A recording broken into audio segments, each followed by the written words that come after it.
first job was a paper round. When I was, I think, 13, I wanted money to go to concerts and things like that when I was a kid. So I went and got a paper round, getting up at silly o'clock in the morning.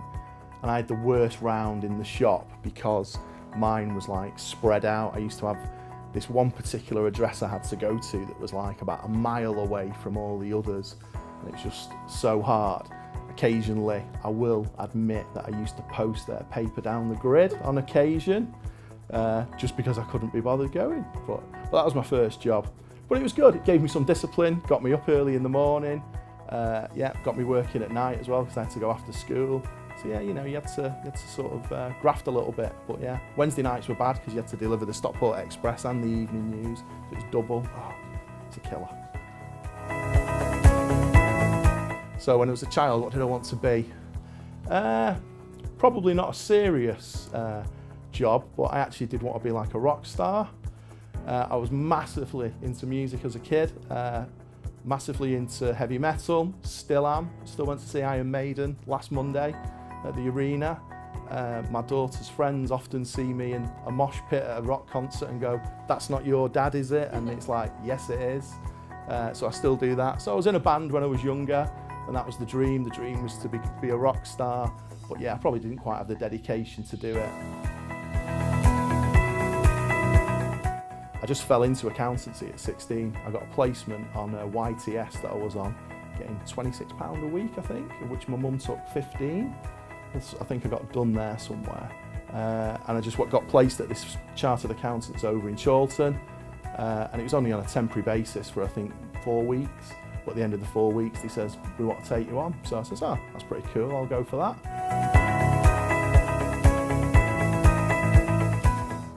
Well, becoming a partner in a firm of chartered accountants is a pretty good achievement from my perspective, from where I started.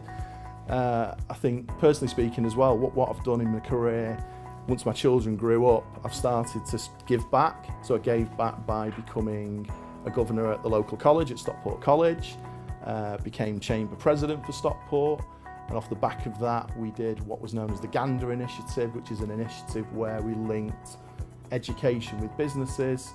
And off the back of that, in 2.5 years, we've literally linked over 2,000 students directly with businesses, and not just on a work experience type basis, things like careers days, visits to offices and businesses. For example, we take a group of pupils, they come in and have a look at our offices, see what we do as a business.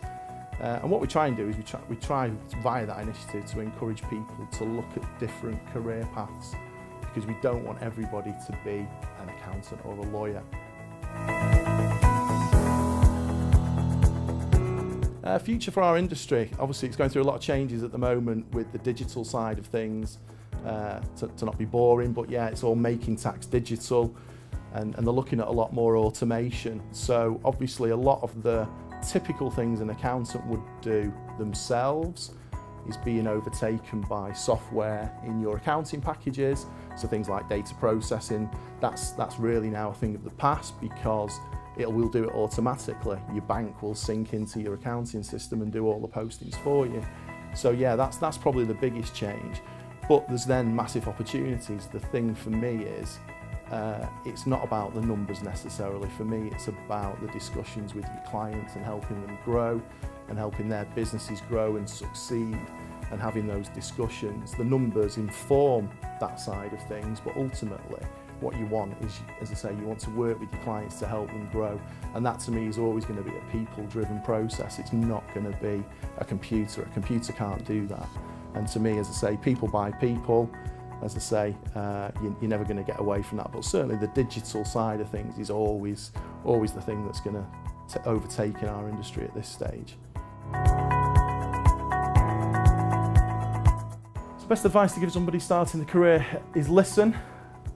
Basically, look at the people around you and try and get somebody within the organisation to help you basically grow within the business, because it's easy to turn up and just sit there and be a bit disconnected. But for me, it's try and see who looks like the superstar in the business, let's say, and try and align yourself a bit with those guys and get them to be your mentor, because yeah, at the end of the day, they've been there, done that, and for me, if you can learn from the best people within your organisation, you won't go far wrong.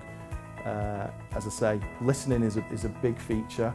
I think, yeah, it's easy to just go gung-ho if you're not careful and just go down your own path. But yeah, I think paying attention to what people are doing and saying to you, because it's easy to just, as I say, just go down the wrong pathway if you do that. But yeah, certainly, as I say, try and align yourself to the best people within your business and try and model yourself and learn the best from them. Not, don't model yourself on them completely, but yeah, learn from the best and try and mimic some of that along the way.